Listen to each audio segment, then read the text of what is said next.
Maraho. Today, the global community commemorates World Population Day, an annual event on the 11th of July to raise awareness on population and development issues.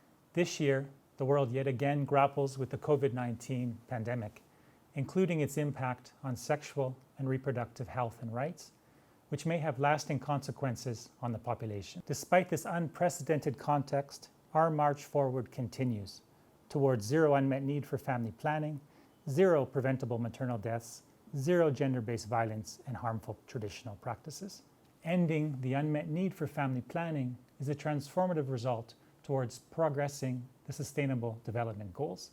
However, COVID-19 threatens the hard-won gains towards achieving these global goals. Although we have yet to get a full picture of the impact of COVID-19 on fertility, these trends have provoked alarmist concerns about baby booms or busts. Recent evidence suggests that despite some concentrated declines over April and May of 2020, many countries, including Rwanda, have been able to maintain or restore access to essential health services, including family planning. As the global pandemic affects countries' fertility and demography, UNFPA cautions against alarmism. What should cause alarm is when women cannot access their sexual and reproductive health and rights, whether because health services are interrupted or because gender discrimination prevents them from making decisions about their bodies.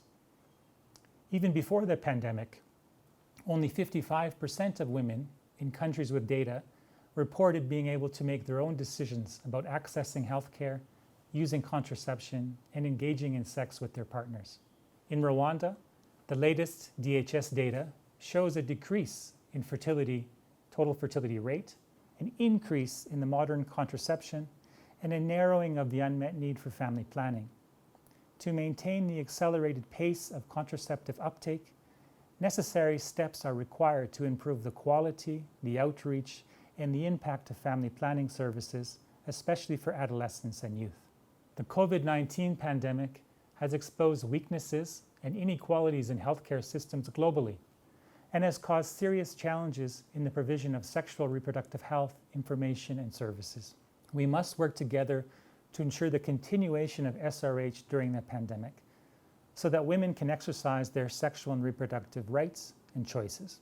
Let us make use of the available data to understand where the gaps are and where the needs are the greatest to ensure that we reach the furthest behind first while leaving no one behind. Let us take action to close these gaps because sexual and reproductive health services are essential. Even if health systems are understandably strained, these services cannot wait. Any further delay will curtail the health and well-being of women and girls, consequences that can last a lifetime. UNFPA commends the government of Rwanda for its commitment made at the historic Nairobi Summit to accelerate access to sexual and reproductive health rights for all. Rwanda is making tremendous progress, and together with our valued partners, UNFPA will continue to support the realization of these commitments. Let us work together to uphold the rights to decide when and if to have a family, and let us stand up for the rights and choices of all women and girls.